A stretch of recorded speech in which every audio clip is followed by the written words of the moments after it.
Welcome to the Rising Stars podcast, where we unpack trends and tips in the point of sale space and IT channel industry. My name is Kate Orara, and I am the Partner Development Manager at Star Micronics America. I've worked in the channel for almost 18 years and have met some fascinating people along the way. My goal for this podcast is to connect you with some of the most influential people in the channel space to provide you insight and inspiration to help your business succeed. Today's guest is a respected leader in the channel who works for CDW. CDW is a market-leading provider of integrated technology solutions and services with more than 250,000 customers across the globe. A Fortune 500 company and member of the S&P 500 Index, CDW was founded in 1984 and employs approximately 15,000 coworkers. At the close of 2022, the company generated net sales of approximately $24 billion. Andy Szanger is the Director of Strategic Industries at CDW and has been with the company for over 28 years.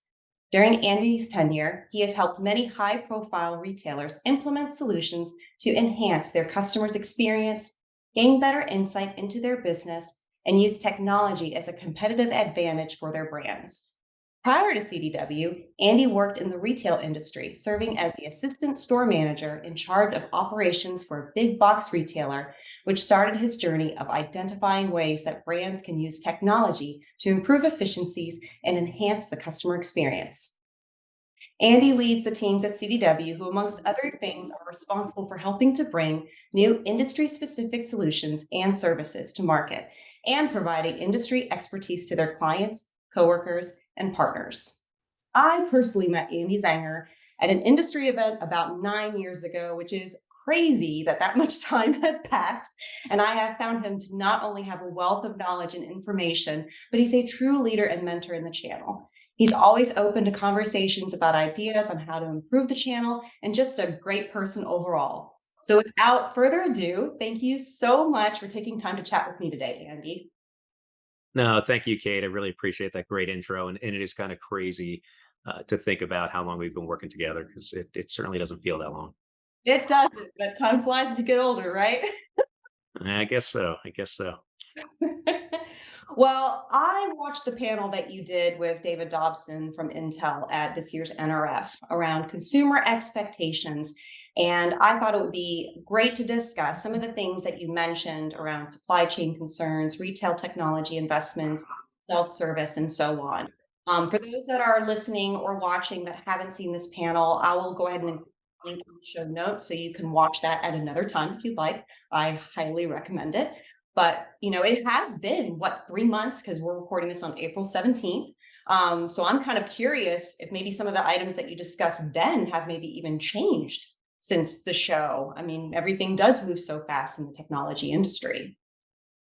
So, Yeah, and I don't know that things have changed dramatically since then. I think that um, things are pretty much on pace with what we were seeing then, but I think there are certainly some new dynamics and things that the market is ever changing. So I think we certainly do see some things evolving a little bit. But at the core of it, retailers back in January were all talking about you know, labor shortages. They're talking about how do you remove friction from both the customer and the employee or store associate experience.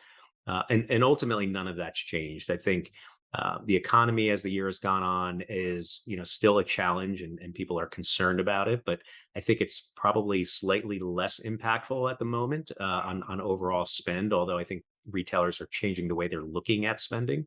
But I would say overall, no dramatic changes. If I look back at NRF, I think one of the big buzzes at the time was everyone talking about AI. And I think that's only accelerated. That hasn't changed at all. But now now it seems like every single person is talking about AI. I think people all of a sudden think that AI was just invented when it's probably been around for 30 years. But there's certainly some more interesting use cases that are getting publicity these days. yeah, so that's an interesting comment because I will say, like, AI was, no one was talking about that, I think, in January, but I think where it just skyrocketed since then. So, I mean, how have you seen any retailers use AI at all, or what have you been your observations on that? Well, again, I think AI has been used for years, right? I think it's just there are some newer use cases. I think everyone is obviously the attention span has been all drawn over to Chat GPT and what's happening there, and really how conversational AI can be used and generative AI can be used, and so that's getting everyone's attention. But I do think that so Shop Talk just took place a few weeks ago out in Las Vegas, which is probably one of the next biggest shows outside of the NRF's big show. And I will say that at NRF, I absolutely saw AI all over the floor, but people really weren't quite sure what to make of it still. Now at Shop Talk, it's at the heart of what everyone's talking about, and everyone sees the excitement of what it can bring and what they can do with it. I can't really point to too many great examples today of how people are using it because I think people are really using it behind the scenes for analytics and pulling insights out of their data. But people are trying to use it in more customer facing ways. So I think we're starting to see it in being used in some of your chat bots are using AI certainly. So you're going to start to seeing it more in the contact center and in customer service. You're also seeing it used for generating sales and also analyzing your business and understanding where your inventory is, where are your customers. At the end of the day, a lot of where this is going to go is really how do you pull more impactful, actionable insights from your organization through all the data sources that you have. So one of the things I guess one of the things you did talk about was labor shortages during your conversation at NRF. And it's interesting. You mentioned AI being used for contact center, customer care, and stuff like that. So that could alleviate those labor shortages, possibly in a way. It can, yeah, it can certainly help with it. I think obviously the challenge and the concern there is I'm sure we've all been stuck on these endless phone trees and and different virtual chats where you feel like you're not getting anywhere and you cause frustration and so that's what retailers need to be careful is not to do. You can't remove that human interaction and you can't cause additional friction by trying to remove the labor. So I do think that as AI gets more intelligent, and there will be better use cases that allow it to be used more efficiently in those ways. But I think it's absolutely where things are heading. At Shop Talk, we saw people experimenting with that. We saw it being used even to create marketing campaigns and actually creating art. I think there's some examples that you've probably seen with people creating their own avatars, for more for social media type use. But you're starting to see product companies try experimenting with that to have more artistic and creative advertising documents. So that generative AI is certainly something that's getting a little bit of attention too. So you just kind of talked a little bit about the efficiencies. And one of the things I kind of want to, something that maybe that your team might be implementing, which I know you don't want to share your secrets, but maybe some things that you've noticed, like what are some ways partners either are or currently or what can they do to help retailers improve their efficiencies? Well, I think it really starts with understanding your customer, right? Any conversation, if you want to help your customers out and help a retailer out, it's about understanding their business, making sure you truly understand what they're looking to achieve. What is their customer experience that they want? What type of outcomes are they looking to achieve? And so it really starts with understanding your customer and asking them about them. Too many times, I think in the channel, there's too many people who lead with wanting to tell a customer how great they are, and at the end of the day, the customer wants to understand how you fit into what they're trying to achieve. So it's about asking the right questions and understanding what they're looking to do. But beyond that, I would say looking for ways to remove friction from the checkout experience, looking for ways to improve operational efficiencies for a retailer to accommodate for some of those labor shortage issues, which aren't going away. Some people I think thought labor shortages were going away after some of the stimulus, stopped and some of those things changed. But the reality of it is that's not the main driver at this point. The issue is not going to go away because people for the first time now have access to careers in other industries that they didn't have access to before. You have many people who were working nights and weekends in retail because they had other responsibilities at home that they needed to take care of. And now with the change of people having access to work from home jobs, we've now opened up the workforce to an entirely new set of careers that didn't exist before. And so retailers are going to continue to struggle with the staffing needs that they have. And I want to unpack a little bit more about that, but one of the things brought up is, obviously removing the friction. You said that a couple of times, removing the friction for the consumer. So, you know, s- there was for the long, obviously self-service has really it took off in 2020, just completely. It wasn't something new, but the pandemic obviously accelerated that. So, kind of, what are your thoughts on like how is self-service evolving? But then also, queue busting was another thing that everybody's been talking about, and it's still being talked about, but we don't see it. Is it dead, or is it going to come back? You think? No, I don't think it's dead at all. I think we're seeing a lot of companies investing in mobile technologies. I think people are trying to figure out what is the right balance, right? As people, as retailers evaluate their overall approach to their customer experience, I think mobility plays a role in that, and with that, in some cases, queue busting, will be a part of that. I think that we've seen quite a bit of self checkout be implemented and self service kiosks as well.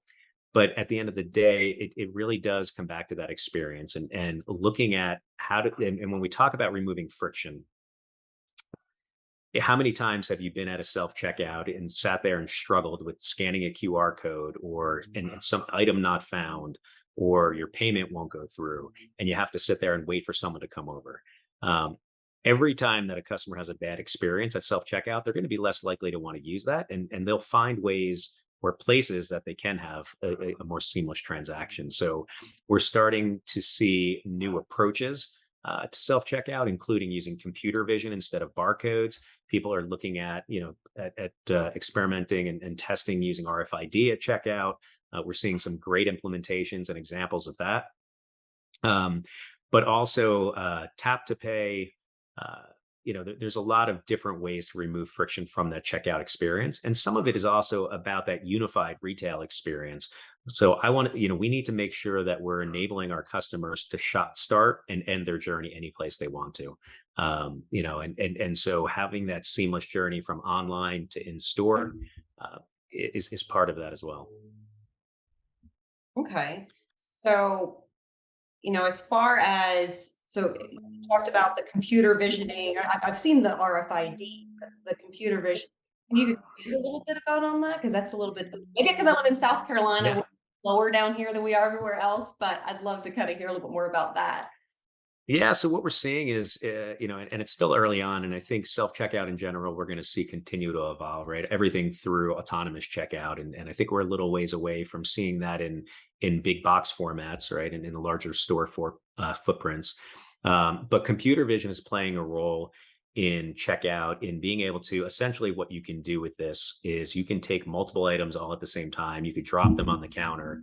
And because of the fact that you're not using barcode scanning, you're actually using cameras to actually visually inspect what's on that counter. You can place multiple items on there at the same time and instantly have that into a cart. So it is a much more simple process for a customer. However, of course, there are some challenges with the type of products that you're using. Using them in soft goods and having 5 t-shirts dropped on a counter is going to be much more difficult to identify than it would be in a use case in convenience or grocery. So I think you'll see different use cases of self checkout in different formats of stores. Very true. Okay. So I remember seeing that there was like an Amazon Go store or something. We don't have, like I said, we're slower down here in South Carolina. We don't do that. Yeah, and Amazon Go is a whole nother beast, but there's obviously a lot of other competing solutions to Amazon's solution. But that, that is really using, it is using computer vision in some cases. There are other technologies that are using RFID for the same concept. Um, and so when we look at what Amazon is doing or some of the other autonomous stores, right now it's very difficult in a large format store, but we are seeing a lot of use cases around convenience. A great use case for that is looking at the airports, where you have a need to get in and out extremely quickly. There is a great use case for a small format store to be using, whether it be cameras for computer vision or using RFID for the inventory management, to have that autonomous checkout experience is really coming to life though right now. So, what are some ways that you've noticed that retailers are doing to improve their in-store experience for their consumers? I mean, you kind of mentioned the self checkout and but I know you talked about the experiential shopping. So I would love for you to kind of unpack a little bit more on that. Yeah, obviously, if we go back during the pandemic, retailers, it was all about how do I keep my business up and running and service my customers while they, in many cases, can't even come to the store, right? But that's a much less profitable journey for a retailer when you're shopping at home. And so retailers, as we started to come out of the height of the pandemic, I'll say, retailers were trying to figure out how do I bring my customers back to the store. And there were a few things that clearly were identified, and that's first of all that a lot of customers got used to shopping from home. They liked shopping from home. They liked the convenience of not waiting in line. They liked everything about the conveniences that were involved. And so when they came back to the store, they weren't as patient with some of the inconveniences of actually shopping in store. So retailers are looking to when we talk about that removing friction, it's about how do I make it easier for them? How do I make it more seamless? And so part of it was, so that was a big part of the bringing back. But the other part of coming back to the store was how do I make customers want to come back to the store?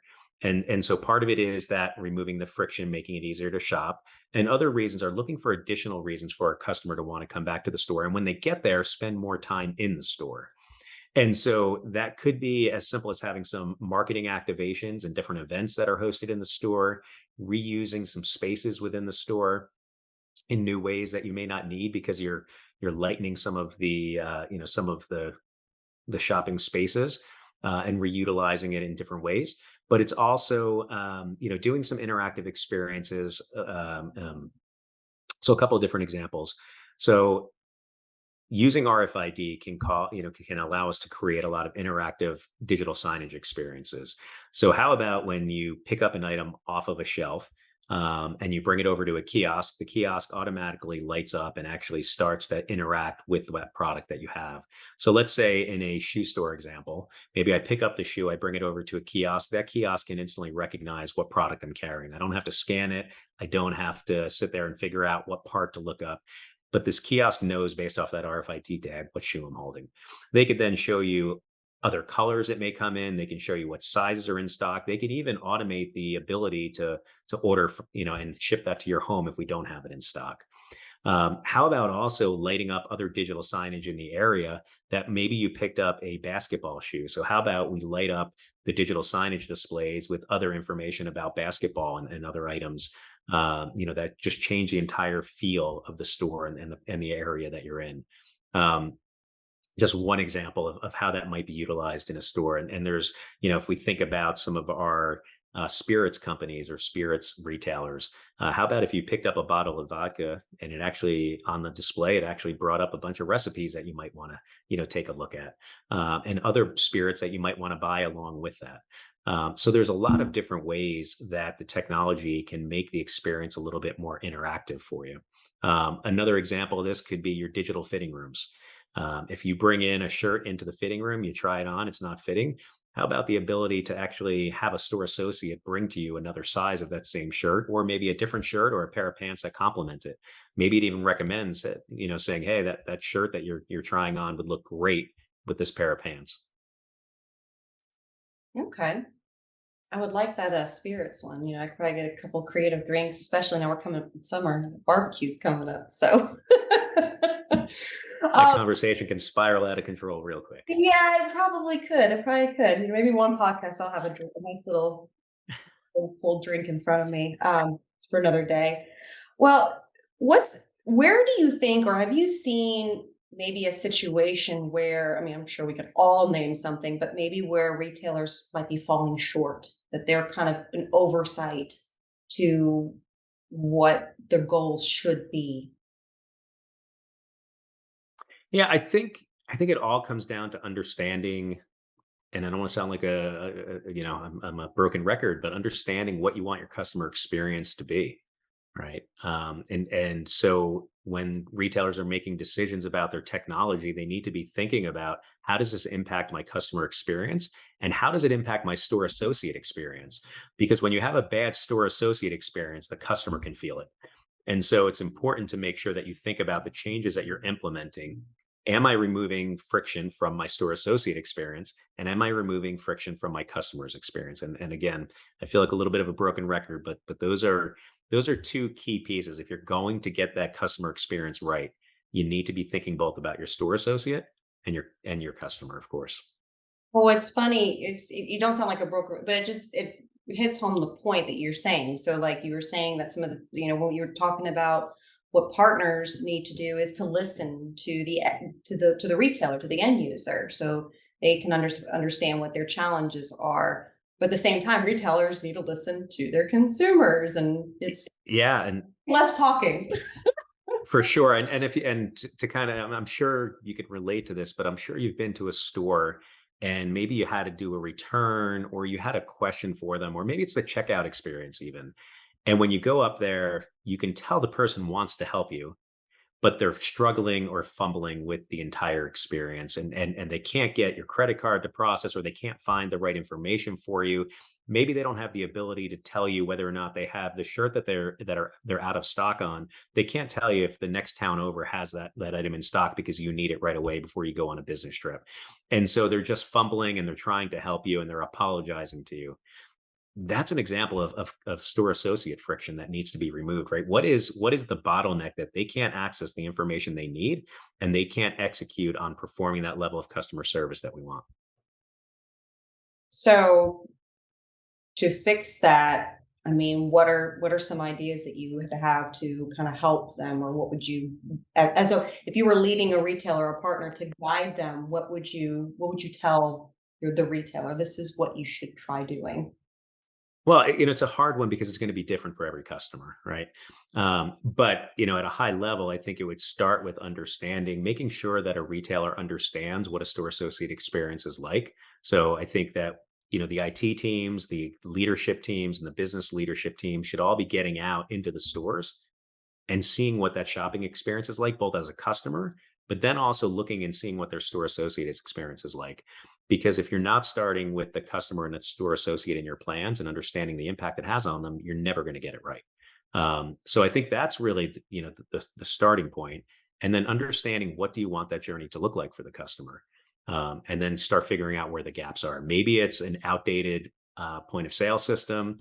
Maybe it's outdated payment terminals. Maybe it's a lack of having your data organized in a way that you can pull insights from it. Maybe it's that the store manager doesn't have the right dashboards to look at to even understand his staffing, and does he or she have the right staff on hand at the right time when they most need their staff, for their customers? Do they understand when the busy times are within the store? Do they understand what departments their store associates need to be in? I'm sure you've been in a situation where you've been in a large store and you maybe either need something out from behind a locked counter, or you just have a question and you're sitting there looking up and down the aisles, kind of looking for a store associate and looking for the right color vest or t-shirt, that you can ask someone a question, and you're just sitting there frustrated. Well, maybe if I had better insights and I leverage technology to understand where the customers are in the store and where are my store associates at the same time, to understand, do I need to send someone to a certain area instead of them having to sit there and wave their arms waiting? So it's a matter of making sure that the store managers, first of all, have the right insights so they can make the decisions at the store level, but also understanding those technology impacts and where those points of friction are. I think, one something that you're saying, and that it kind of resonates to me, especially when you're going into labor shortages, or that's an issue, is a store associate gets forgotten. I mean, it's when you go to work and you're just and you have the consumer who's mad at you, and then nothing's working for you, and then you have a manager. I mean, it's the store associates getting forgotten. It's almost, you got to make it a great experience, not only for your consumers but your employees. Make them feel happy about coming into work, and they're more likely to show up and be there and work For hard. sure. Yeah, because you're certainly not going to, when you're having labor shortages and everyone is looking to hire, you're certainly not going to keep your labor if they're not happy with where they're working. And one thing that will frustrate them for sure is lack of technology support, without a doubt. And then you were talking about having people basically put their self in the shoes of the consumer. What's is that, Mike Rowe, or so the show is like Jaws, where he goes and he looks, and I mean, it's actually pretty admirable. It's like you put yourself in that experience, see what you can do to improve it. So All right. Well, how do you think the economy might be affecting retailers' spending in technology, or is there a difference at all that you've noticed? So the good news is retailers aren't stopping spending, right? But I think they certainly are taking a more pragmatic approach to their spending. And I think they're having to have more ROI justifications. And I think they're also looking for areas that can provide multiple ROIs in out of one technology solution. I think is a huge thing. And so I mentioned earlier that I was at Shop Talk a few weeks ago. There was approximately 10,000 people in attendance, which represents most of the top retail brands in the world. And it was really great to see that everyone acknowledged the volatility. The sentiment was really optimistic overall. And so the CFO of Target presented in one of the sessions, and he said it was prudent to be cautious on some of the category plans in the short term, but investments must be made for the long term. And Target is prioritizing investments in stores and people with a significant amount of the investments going towards technology. So overall, the theme of investing, like I said, was really much more positive but pragmatic, of an approach. And I think one thing that was, that I really took away from it is that clearly technologies, as I mentioned, that have multiple use cases are at top of the list for investment. It's very interesting. It's you think that people would kind of pull back a little bit on spending. It's like, oh, we don't want to do it, but at the same time, it's like if you don't, you could really set yourself up for failure down the road. For sure. And don't get me wrong. I think we're in for a bumpy ride, right? I think that we're not going to see, I think that the spending is going to be down a little bit for sure as people evaluate. So some projects may get delayed, some might get modified, but it's not. I wouldn't say it's doom and gloom out there by any means. I think that there's a ton of opportunity, and you're absolutely right that the way that a lot of retailers are looking at it is they need to continue to make the investments that are going to separate them from their competition, and so I think especially as you're looking at the labor shortages, as you're looking at some of the other challenges that are out there, what they're looking at investments in technology as a way of offsetting, some of those challenges. And the ROI is really there in a lot of new technology or a lot of technology maybe that's been around for a while, like RFID, like electronic shelf labeling. A lot of this technology that's been around a long time, but may have appeared to be cost prohibitive. When you start taking into account the labor shortages and the issues on with the customer experience associated with that ROI can be achieved a lot faster. And then especially if you could layer on top some of the other experiences and other ways to use the technology. And RFID, we talked about, earlier as a way to interact, using for interactive shopping. We talked about it for checkout. It could also be used in loss prevention. There's so many different areas of the business that you can leverage each technology, that you just have to be thoughtful about what you're implementing and how you're using it and maximizing the investment in the technology. I agree. I agree completely. Well, I know I learned a lot from you today, Andy, and I'm sure everyone will gain something from what you've shared today. But before I let you go, I just have one more question. What are you most excited about or are hoping to see unfold in the future of the channel? Whew, that's such a big one that we could probably spend an entire hour on alone. For me, I just get excited in general about helping organizations use technology in new ways to get closer to their customer and innovate their business, right? To improve operational efficiencies and improve that customer experience. And I think there's so many things that are coming out and new use cases on ways of using existing technology that are just game changers right now. We touched on AI earlier, but there are so many different ways that can be utilized, and whether that's generative, whether that's conversational, whether it's predictive AI, there's so many different ways it can be used. And again, AI is nothing new, but there's new ways to use it, and companies are starting to recognize the power that can be unlocked through that. And really, I think retailers are open to looking at new ways of improving that brand loyalty and customer experience because of some of the things that have happened over the last few years. And so I think we're at one of those points right now where over the last 3 years, during all this pandemic craziness, we saw probably 10 to 15 years worth of innovation happen in 3 years. And I think we're going to continue to see that accelerate, over the coming years. So I think just really the openness and different way of looking at the business is what excites me, and how we can really help customers achieve great things through the use of technology. That's a fantastic answer. And I think that, yeah, we probably could do a whole other podcast on just that question. But we'll have to call it for now. And we'll definitely, maybe another time, if you're up for it, we'll do this again. So, if this now is the time, if you want to do a little plug about you or your company, or maybe where's a good place for people to connect with you or to get content that you might think might be beneficial for them to learn. Yeah, I'm super passionate about the value that CDW brings to the channel. The scale of our business and the scale of our resources is really hard to rival. We have some great partnerships, including Star and many others that we greatly value, and we love working closely with our partners, and welcome the opportunity to meet new partners that we can work closely with. Um, we have been building out an entirely new team that's really going to accelerate, the value that we can add in the retail industry. And I won't bore you with all the details of that, but I know, I'm really excited to share over the coming months some of the new resources that we've hired, and how we're changing the way we go to market. But at the end of the day, we love to talk to other people that are passionate about helping our customers in the retail industry by using technology, and would welcome that. So, obviously, anyone can reach out to me. I'm on Twitter at @Szanger, is my handle. Certainly connect with me on LinkedIn as well, and be happy to chat with anyone about how we can go to market together. All right, there we have it. I hope you enjoyed this episode as much as I did about current market trends and the path of retail in the future. Andy, I want to thank you again for your insight, and to all of our listeners out there, thank you so much for joining us today. For more about Star, visit us at starmicronics.com, where we also have a super informative blog, or follow us on all our social media platforms on Twitter, LinkedIn, Instagram, Facebook, all of those. Don't forget to subscribe, and please leave us a review. We love to hear from you all. And that's it for this episode of Rising Stars podcast. I'm Kate Orara, and I will see you next time.